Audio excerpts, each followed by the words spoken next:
parents, it's even funnier. Okay, so I wanted him to have an Irish accent, to be 5'10"-ish, which is a bit ambitious, but that's okay. I wanted him to not be skinny, and he's not skinny, so you know, he's a real man with biceps, and to be toned. 25 plus, we're in the right category. I wanted him to be an accountant or banker with nice hands, nice teeth, shoulders apparently, because apparently some men don't have shoulders, so I needed to specify that. I wanted him to have short hair, a cheeky grin, to be funny, loyal, honest, trusting and trustworthy. I'm sure that's the same thing, but okay. Loving, who likes to snuggle. Very mild PDA. Nobody likes over-expressive, like, no, that's not. To be able to cook. He can cook for heaters, so that's great. To be generous, can hold a real conversation. Someone who gets on with my friends, a gentleman. A Bentley owner. He doesn't have a Bentley, but he's got a Sportage. So, you know, good sperm. He has strong sperm. We have twins and they're very cute, so we do well. And to want children. And apparently I wanted to live in Minehead, Devon, Cornwall-ish areas in a village. Well, we live in Haywood Village, that's the same, right? In an old farmhouse. Oh my god, that's hilarious. How old was I then? That was in 2012 we wrote that. Crazy. How funny. I love that. I love that you kept it as well. Like, you're the best. That's hilarious. Yeah.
look at each other now and hold each other's hands and remember this moment in time. You will have been many things to each other before this day. Acquaintance, friend, companion, lover. But today you will say a few words that will take you over the threshold of life, and things will never be quite the same, because today you can begin a new chapter in your lives and you can say to the world, this is my husband and this is my wife.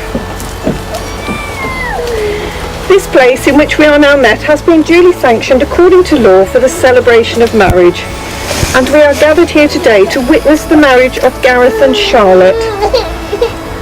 A marriage is an occasion when two people publicly declare a lifelong commitment to each other. This is not a decision they have taken lightly, but responsibly and after a great deal of serious thought.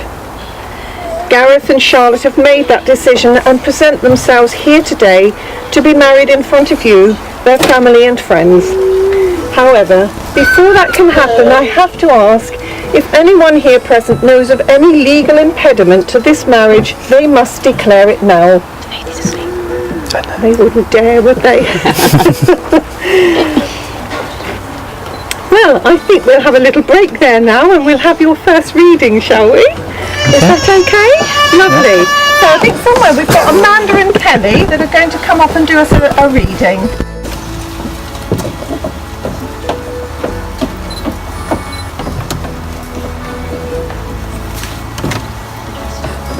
Come down to the front, girls.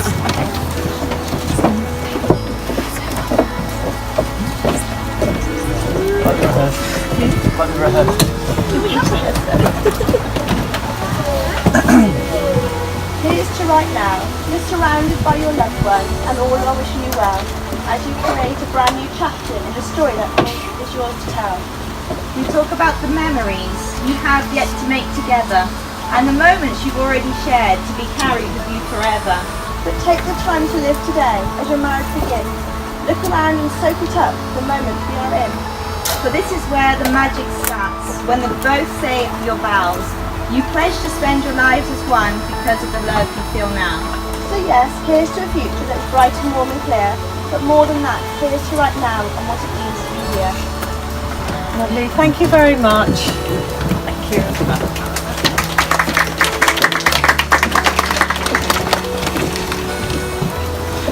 Well, since meeting, Gareth and Charlotte's relationship has grown from strength to strength, and promises made to each other in private some time ago are to be reaffirmed here today.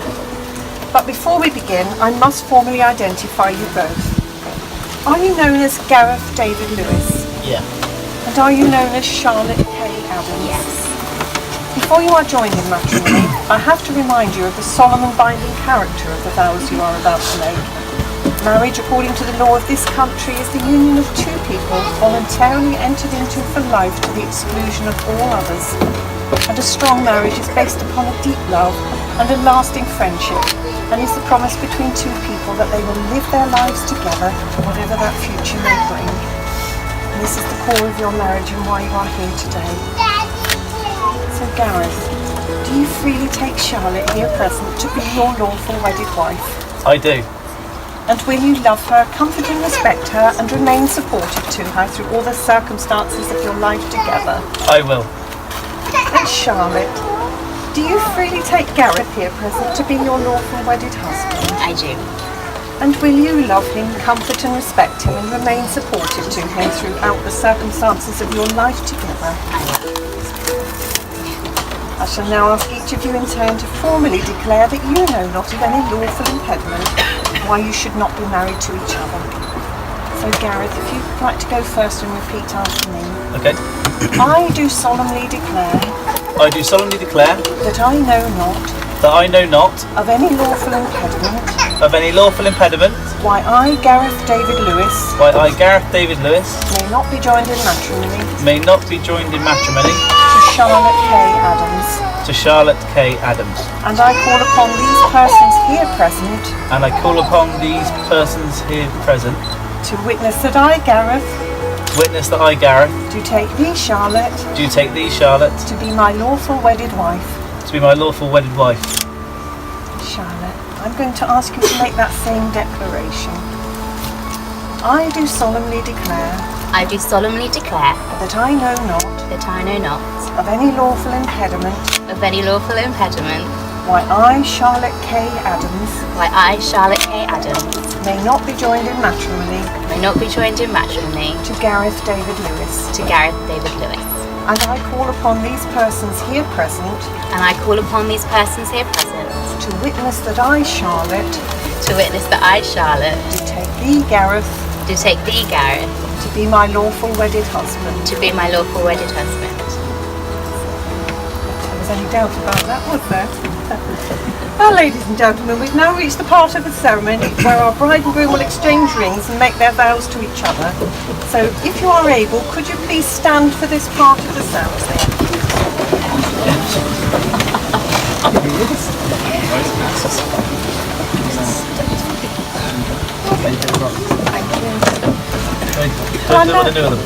No, it's all right. Just hang on to them for a moment.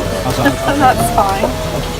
Well, I'm now going to ask you both to join your lives together and to symbolise this by the giving and receiving of rings. The ring takes the form of an unbroken circle, and as such it has no beginning and no end, and thereby represents wholeness and eternity. So these rings that you give and receive today are a visible symbol of your everlasting love and a constant reminder to both you and the world of the promises you're making to each other today. So Gareth, when you're ready, if you'd like to take the ring that you're going to give to Charlotte, and place it on the third finger of her left hand. Just put the box down, so I say that.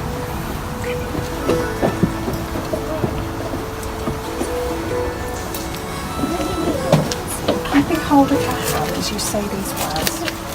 I give you this ring. I give you this ring As a sign of our commitment to each other. All that I am, I give to you. All that I am, I give to you. All that I have, I share with you. All that I have, I share with you. I will live my life with you. I will live my life with you. Push the ring. Let's just pretend it's Yeah, you might have to give him a hand. It's just a bit warm.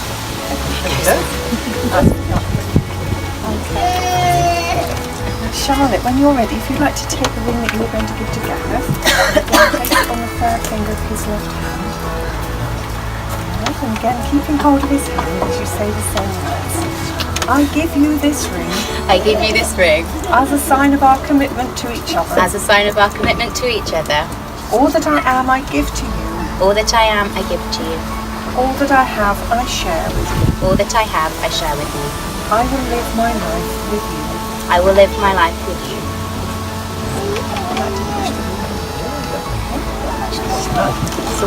If you both like to hold hands just a little bit longer, cherishing this very special moment in both your lives. Together you share the joy of a deep commitment and a special trust, and you've given each other the most precious gift of love. Treasure it, nurture it, and encourage it. Now I think at this point we're going to have another little break, because we've got Terry, haven't we, who's going to do a reading for us. Ladies and gentlemen, please be seated.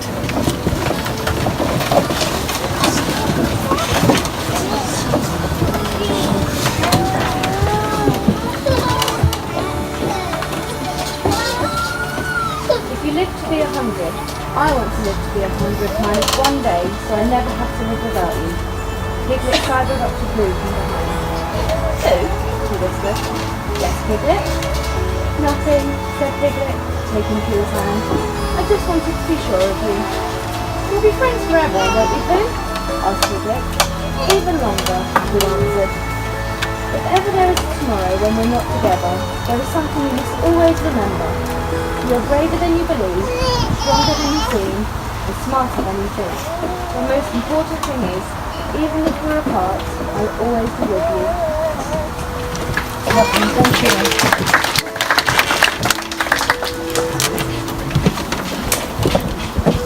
I'm going to ask you both to continue to face each other, because I'm going to ask you to make some promises to each other for your future together now. So Gareth, if you'd like to say to Charlotte, from this day forward, I promise to love, respect and care for you. I promise to love, respect and care for you. To remain faithful to you. To remain faithful to you. And to share with you. and to share with you whatever the future may bring to us whatever the future may bring to us throughout the days of our life together. throughout the days of our life together. Charlotte, would you like to make the same promise together? From this day forward, From this day forward, I promise to love, respect and care for you, I promise to love, respect and care for you, to remain faithful to you, to remain faithful to you, and to share with you and to share with you whatever the future may bring to us whatever the future may bring to us throughout the days of our life together. throughout the days of our life together. So, as the two of you come into marriage today, uniting you as husband and wife, I ask that you always remember to cherish each other as special and unique individuals, be able to forgive, don't hold grudges, and try to live each day as though it were this day. You both sealed your vows in the presence of your family and friends here today and before me, and as the law prescribes, and it is now my duty as well as my very great pleasure to pronounce that you are husband and wife. Gareth, you may now kiss your bride.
Okay. I'd like to welcome you all here today to celebrate the marriage of Charlotte to Gareth.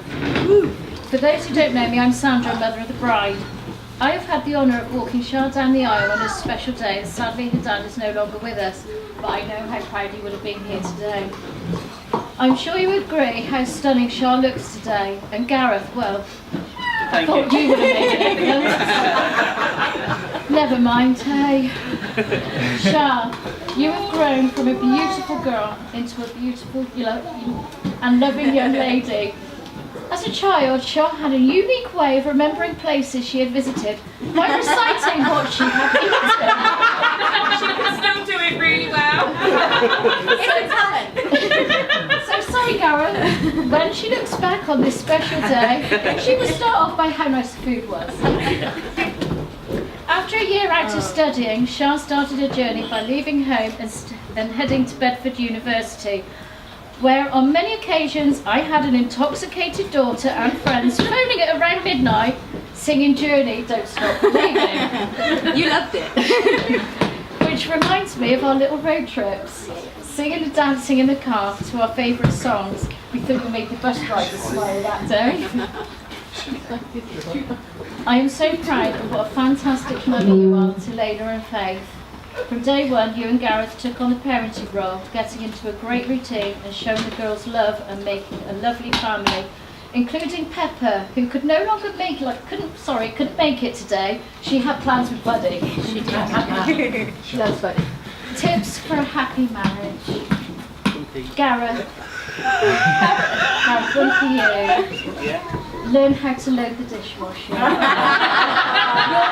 Learn it Might correctly. work, but it's not sure. And please, can you close the door to the spare bedroom so Pepper doesn't get in there? We haven't got any spare quilts. Char, sometimes it's okay for your husband to be in control. That wasn't my words, that was your sister.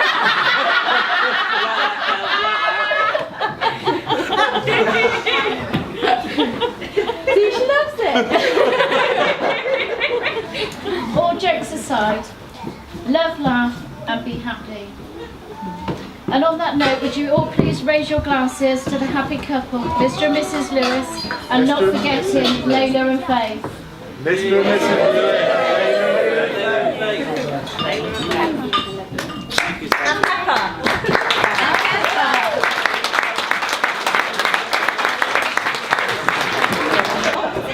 So I'm not sure if I need to introduce the group, he's already started, but ladies and gentlemen, the group, Gareth!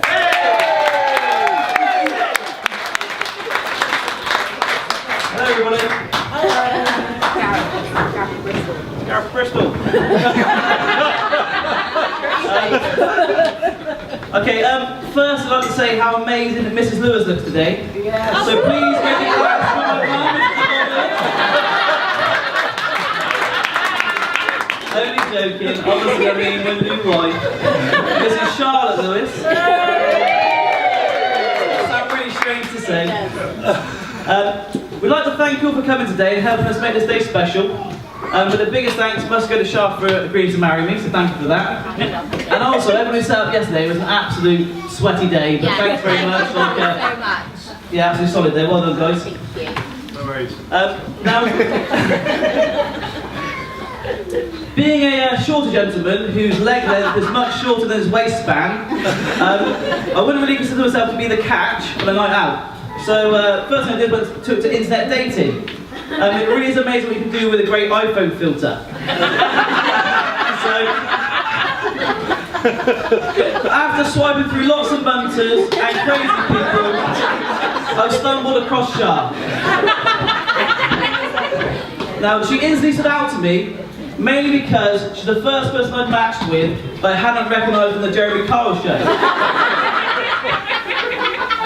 So, after exchanging messages back and forth, and me trying my very best one-liners that Buzz had taught me, we finally met up for a cup of tea.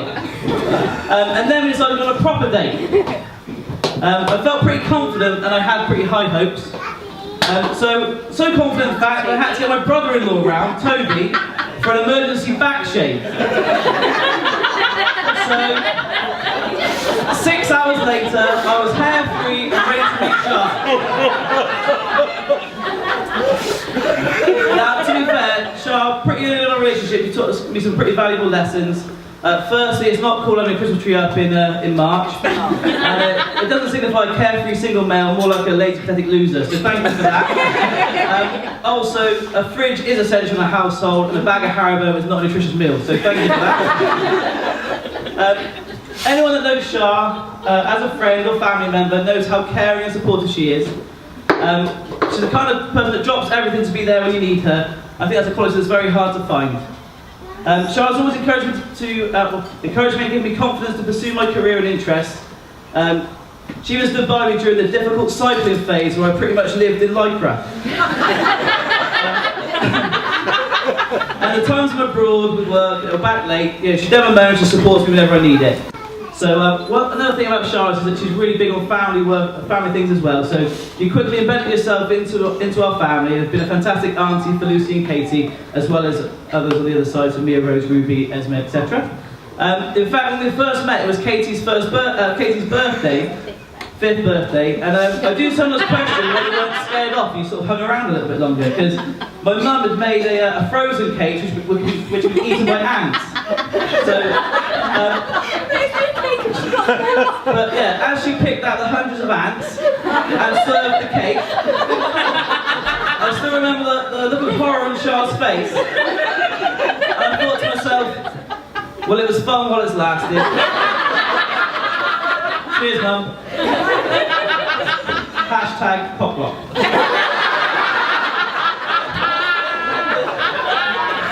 Now, luckily, we decided against my mum making our wedding cake today. Sorry, Mum. Luckily, our friend has provided the cake today, so thank you, Vicky. Thank you. Yeah, you've done a superb job, and it's a good chance to plug your business as well. So, Creative Cakes by Vicky. But for legal purposes, other cake providers are available. Anyway, back to Char. You even came to support my dad when he was in hospital with a heart attack, although by the end I'm pretty sure he just turned up to see what pyjamas he was wearing.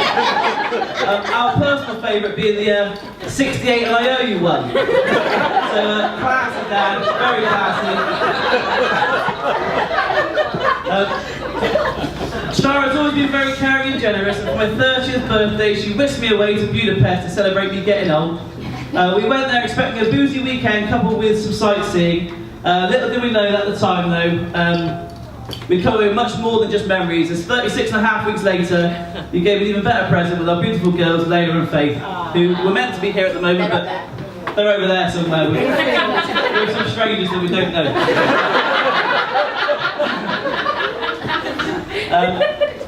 It's safe to say that they generally light up our world with their giggles and smiles. And I know we are husband and wife, and our little family unit has got a little bit stronger. Our journey together has been pretty quick, to be fair. We certainly haven't held back. Buying a house, getting engaged, having kids, and now married in the space of 4 years isn't bad going. But I hope the next 4 years in the future hold as many more adventures. Tongue-tied, too much red wine.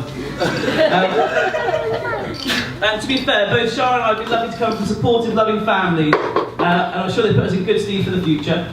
Unfortunately, I never had the pleasure of meeting Char's dad, but I've only ever heard kind words about him, and I'm sure he's incredibly proud of me today, as I'm also sure Sandra is. Now, I was researching what to write as some kind of witty anecdote to take the mickey out of the dreaded mother-in-law. But I can honestly say I'm very lucky and feel blessed that I have you as a mother-in-law.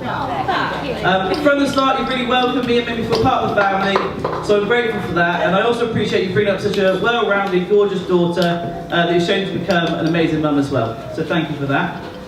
Both you and Pete have always been supportive and incredibly generous over the years. And whenever we come to you for advice, you've always been great. So thank you very much. Although, when I called to ask for Char's hand in marriage, which, by the way, is quite a nerve-wracking thing to do, I called and said, "Hi Sandra, it's Gareth, how are you?" To which she responded saying, "Gareth who?" I just thought, oh shit, it's too soon. But after some short-term memory loss, and me realising my insignificance to you, I finally remembered who I was, and luckily enough, you gave me the all clear to ask her. So you and Pete have also supported us financially and allowed us to have today to happen. So thank you for that, and we've got you both a little gift, which I think Charles will give you now. Oh, yeah. Hang on, let me find out who's this.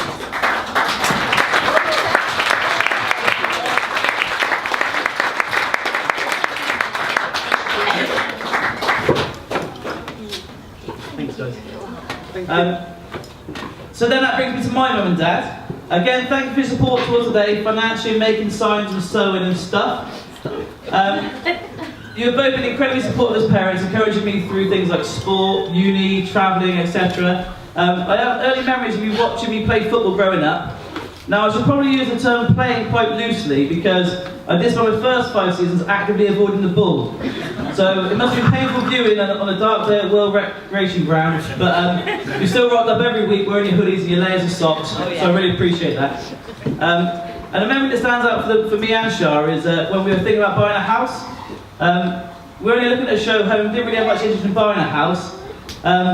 But before we knew it, you were flying down the runway like Lewis Hamilton, trying to get to Haywood Village. You were climbing over fences, looking through windows of the building site, just generally just being a bit pervy, to be fair. But that sums you both up, really. I've always wanted to help and support. And Dad, you've taught me some useful parenting tips, most notably your selective hearing. I have that down to an art, especially when the twins are crying at 5 AM, so thanks for that one, mate. Mum, you've taught me some key puzzle wisdom as well. Never use a rose on a bank holiday, and never ever pass a hot drink. But also, one thing you did say to me, which was really nice, when the twins were first born, you said, I can't give you money, get all the money that I wish I could, but I can give you time, and that really struck with me. And true to your word, you're on hand anytime we've ever asked for help. And I hope to pass the same morals on to our twins, but I'm not sure they'll be that keen when they're teenagers and they want expensive handbags and designer shoes, and I offer them a kickabout down the park. But we also have to say thanks to you both as well.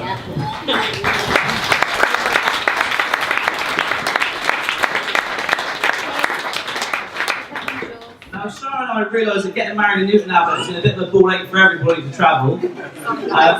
But it is amazing how far people would travel for free food and a couple of drinks. Some of you even travel from abroad, so thanks to the deans from travelling from Florence, Charles' grandparents, auntie and uncle from France, and Charles' friend Georgia travelling from somewhere in Greece. But it means a lot that you all made our special day, so thank you very much. The bridesmaid then, so my wife and I would like to extend our thanks to appreciation to the bridesmaid, so Kelly. Although you're Charles' sister, I'm sure you've had plenty of squabbles and disagreements over the years, and it's clear to see what support and positive influence you have on Charles, so thank you very much for that. We've got a gift for you as well.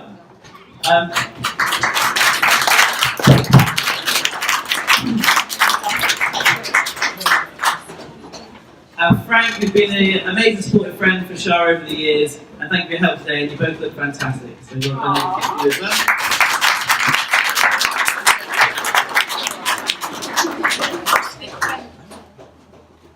Then we've got Lucy, Katie, Mia Rose, Ruby, and Esme. You all look absolutely beautiful today. We have a good little gift for you, for each of you, and you're absolute little legends. So well done. And Esme.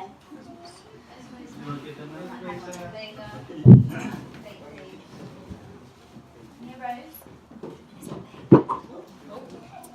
So can you take Esme first?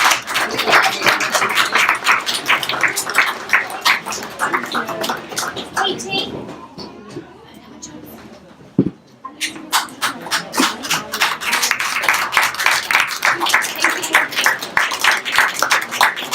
And then there's the babies, obviously. Now they won't remember today, but we certainly won't forget that they were here.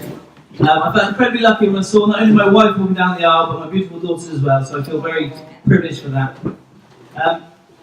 My ushers today are two people that I've been very fortunate to meet through marrying my sisters. But over the years they've grown to become very close friends of mine. Lochi, you've always looked out for me like a younger brother, and also waited on Shah hand, foot and finger. Something we definitely take advantage of in the last few months with the girls. Also, you're the driving force behind Operation 28-inch Waist, which, as you can see, went to shit. I started off with good intentions, but I ended up close to 38. I appreciate you for trying. And then the other usher, Toby, was instrumental in giving me a hand, although a very tiny hand, in setting up the engagement night, liaising with hotels, keeping me calm throughout, and both of your top men, we really appreciate your support today. So thank you very much. I have a gift for you both as well.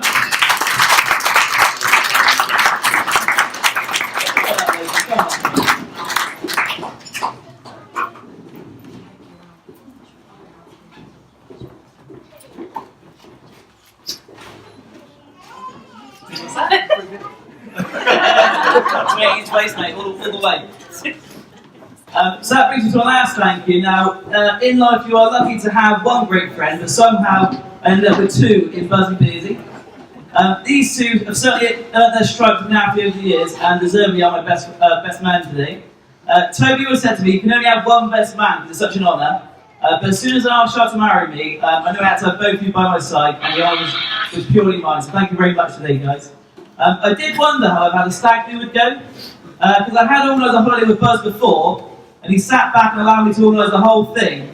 But as the better looking one out of the two of us, he got all the praise, high fives, and took all the glory for the successful weekend's Zanti, so thanks for that, Buzz.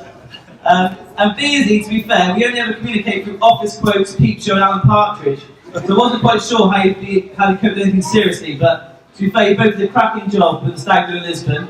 I wish I had memories to share, but unfortunately I have no idea what happened. All the stags were blown away by your guys' organisation and the ability to cater for everyone's needs. I mean, stocking an infinite amount of ice creams for Monster Mills and supplying suitable footwear for Coxie was an absolute touch, lads, so well done. Got a gift for you both as well.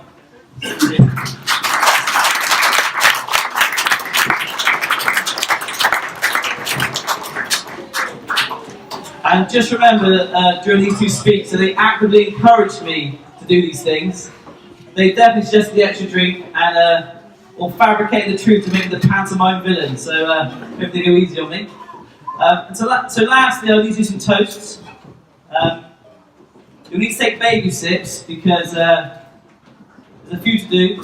And so if you stand up for the toast, please.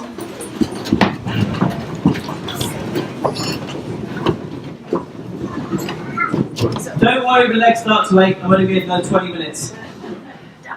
So, thank you for all friends and family for attending and for your fine gifts.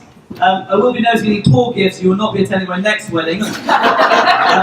So, to family and friends. Family and friends.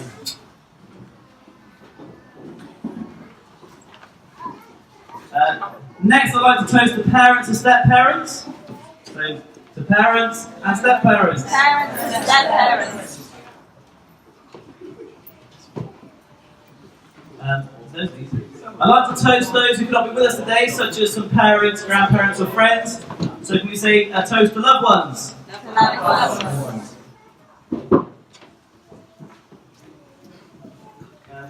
I'd also like to thank Yurt Camp and Crazy David for meeting our outrageous demands. So, to Yurt Camp and Crazy David!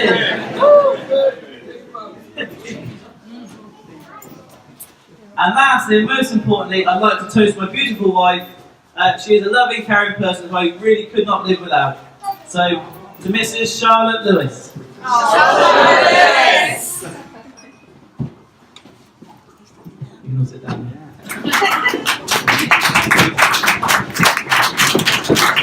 Come on, let's put the name around.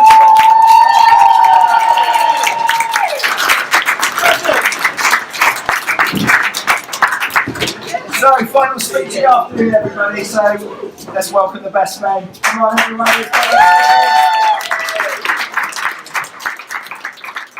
Ladies and gentlemen, bride and groom, we'd like to thank everybody for being here on a special day celebrating the marriage of Gareth and Charlotte. We would especially like to thank those of you who have travelled a long way to be here today. Considering we're in Newton Abbot, which is in the middle of nowhere, I should think that applies to all of you. I know our newlyweds both really appreciate you all making the effort to be here. We extend a warm welcome to you all. It might have been quicker to highlight who isn't a bridesmaid, but Char's sisters Kelly, my best friend Frank, the nieces Lucy, Katie, Mia Rose, Ruby and Esme, and of course, little Neighbour of Faith. You're all looking terrific and have been a fantastic bridesmaid to the beautiful bride. Now, no doubt everybody here was thinking the same two things when Charles was walking down the aisle. Firstly, how beautiful she looked, and secondly, that Gareth was massively punching above his weight. Char, you are an amazing woman who deserves a wonderful husband, and I promise I won't get to the bottom of what's going on here.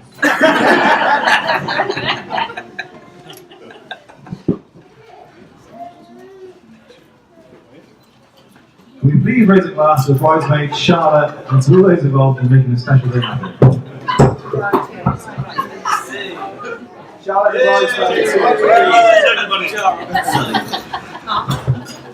Elliot here is best man numero 1, also known as Buzz. And I am Chris, best man numero 2, also known as Beersy. Gareth asked us to be best men a couple of years ago, so as you can imagine, it's been a bit of a rush to scramble together a speech in such short notice. So you'll have to bear with us. I should start how we met. And now, I've known Gareth since year 7, when we were both young girls at World Secondary School. With only a handful of friends at the time, I needed to recruit some muscle, so I decided to pair up with one of the only dads in school that was not only from me fair, but also had a beard. Gareth and I hit it off straight away, and we were both from Western, as we were both from Western Superman, we shared some common ground and a love of Man United. Gareth was a popular lad, and we bonded in our interests across various sports, which he played to the best of his ability, which was distinctly average. At school, he had a stab at rugby, trying to emulate his dad Dave with an England hooker. But for all the attributes of an England rugby player, which is limited coordination and chubby, he couldn't make it.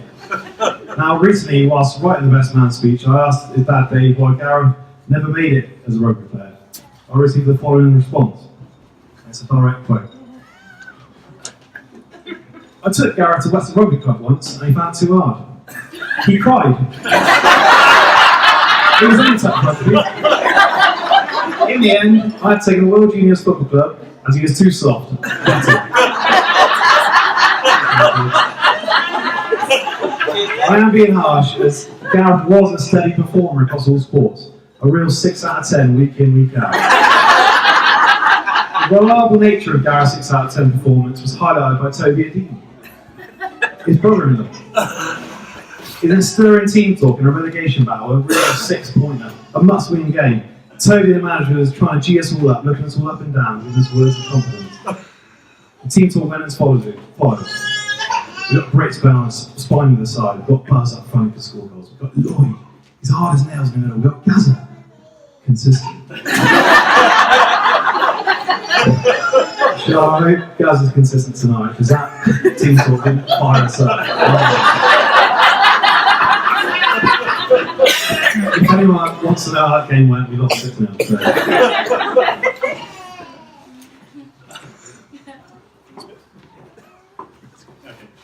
Back in 2004, when Gareth had already been shaving his back for 3 years, both fresh-faced 17-year-olds, there was a handful of new lads that joined Churchill Sixth Form from World School.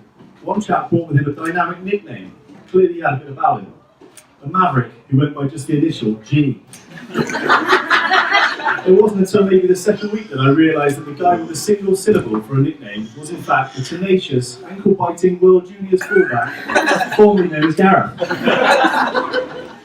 Our paths had crossed growing up playing junior football, but as we played for rivaling teams, our interaction hadn't been much more than a pat on the back and a weak handshake at the end of the game.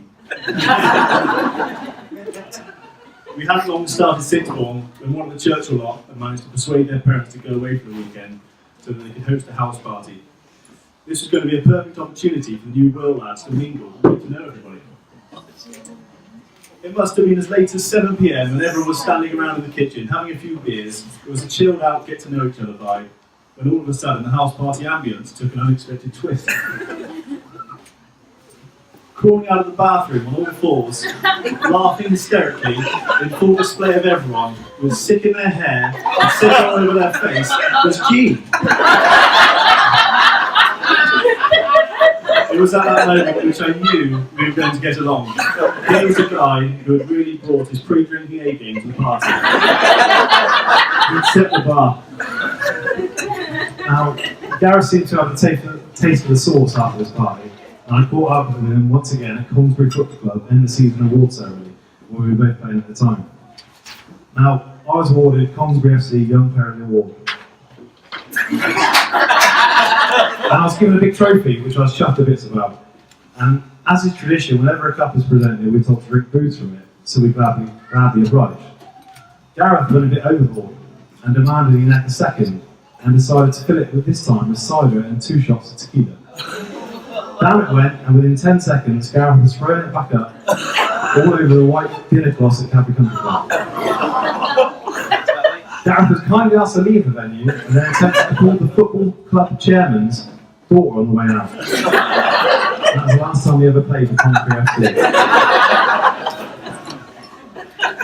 At the end of the first year, it was tradition that everyone went down to Newquay to let their hair down. It was on this trip where I first really got to know Gareth. He wasn't the well-organised young scholar you see here today, and had probably been too busy washing sick out of his eyebrows to book a hotel, like the rest of the sixth form. I was equally disorganised, so whether it was fate or just the fact we were both bloody hopeless, we teamed up and booked a room together.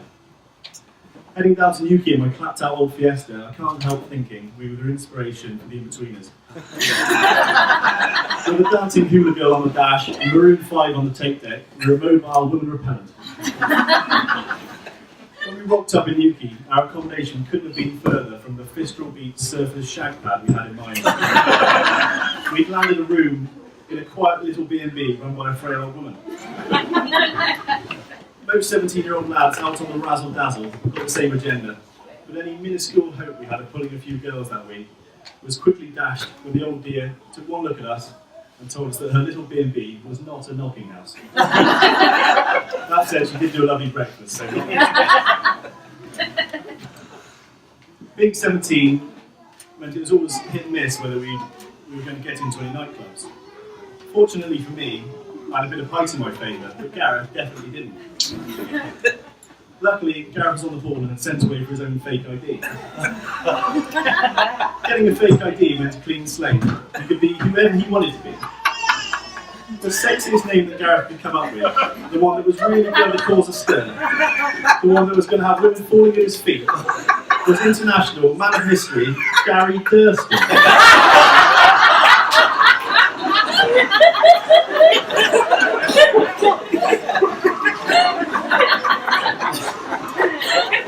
Whatever Gary spent on his new ID was too much. The Newquay bouncers were having absolutely none of it. I had a great time with G and Gary Thurston that week. There was no doubt I'd made a mate for life, and even when the engine fell out of my Fiesta on the way home, it didn't dampen our spirits. Now, I did mention that at school, Gareth, believe it or not, was a straight A student. Now, I think Bearsy has got a lot to answer for what happened to Gareth at Churchill, but he turned from being the school's best to the school's guild best. And I've never seen such a transformation. Disaster. We both rejoined forces after sixth form and opted for Plymouth University as a university of choice. The choice wasn't largely ours, and the fact you needed less than 50 UCAS points and the key skills level 2 was the deciding factor. Much like the transition after leaving school, Gareth, going from Gareth to G, he'd once reinvented himself and was now introducing himself to the old lads at uni using the alias Gazza.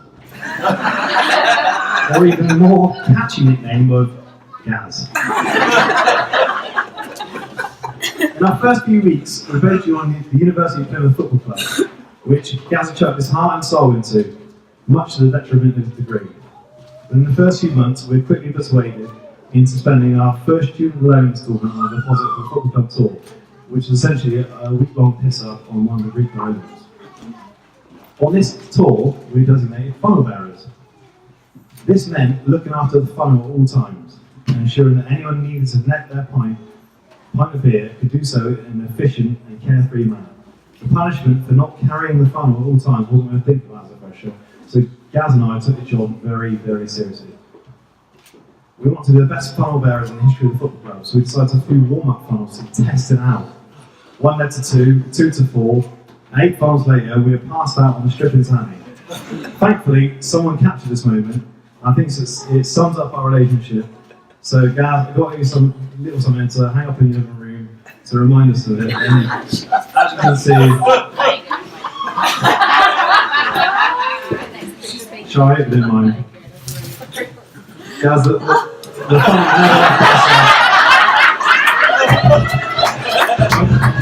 I may well have pissed myself, but You can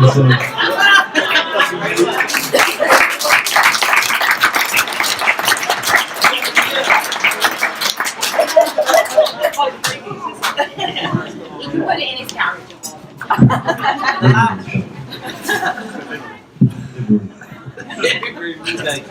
Now, juggling a final year degree and a 6-day-a-week drinking habit wasn't quite enough for Gaz, so he decided to run for the football club chairman. This really put to bed any hope of achieving a good degree. Gaz's first role as chairman was to source sponsorship with the idea of the local club would bung us some cash for kit, and in return the club of 8 teams would drink there after games. Now, Gaz has never really mastered the art of negotiation, and this was evident when we decided to go out for a few beers at said club called Roundabout. It was a standard Saturday night, and by 9 PM, me and Gazza were both lobbed out. Me for drinking Foster straight from the tap, and Gazza for being caught attempting a number 2 in the urinal. You tried it as well, you bottled it.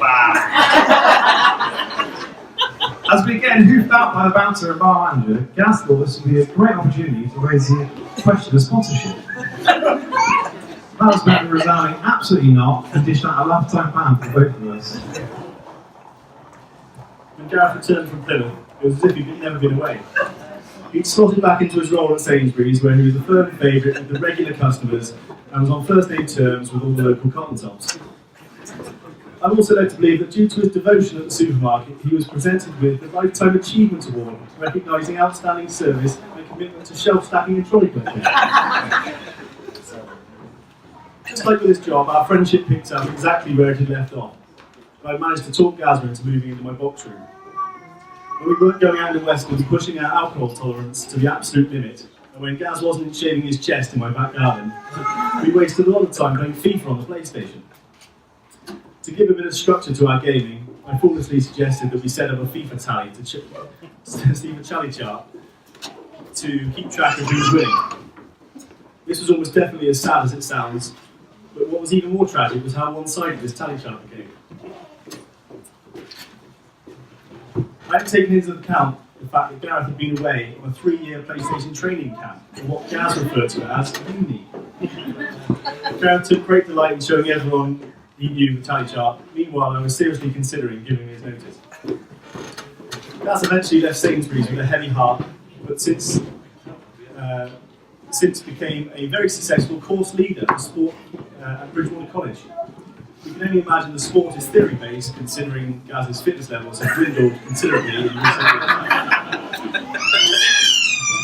Now, even though we now live reasonably far apart, we speak almost daily. He's always made time to visit, and I'll say it again.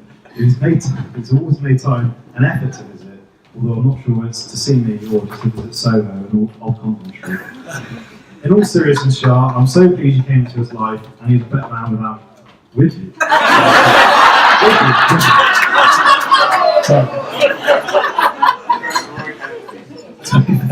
Without you, he'd still be locked up in his own front room trying to squeeze his bike through the front window so he'd go out for a Sunday cycle with Toby Dean. Not many of you get that, but ask Gaz later.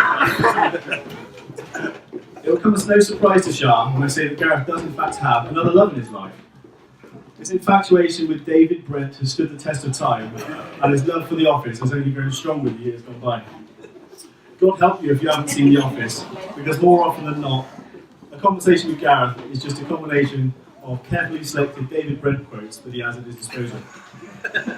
Whatever the situation, Gareth always has a quote on his sleeve, so it must have taken some serious willpower for him to get through his vows today completely Brent-free. During the stag do, I got chatting to a lad who I thought could potentially out-quote Gaz. Like a Portuguese Eddie Hearn, I insisted the two should meet for a Brent-off.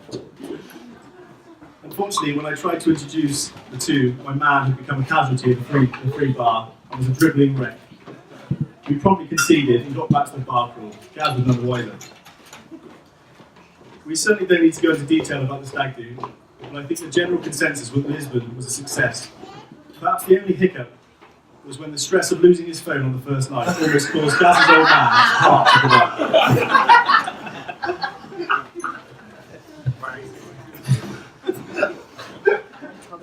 We saw that contract actually. Gaz, it has been great friends. Gaz, you have been great friends with us over the years, and there's no doubt the most genuine and positive chap we know. It's been a real honour and privilege to be your best man today, and wish you, your lovely wife Shah, Layla, Faith, Pepper, and all the best for the future. So on that note, we'd like everybody to stop standing and raise a glass to Gareth and Shah. Gareth and Shah!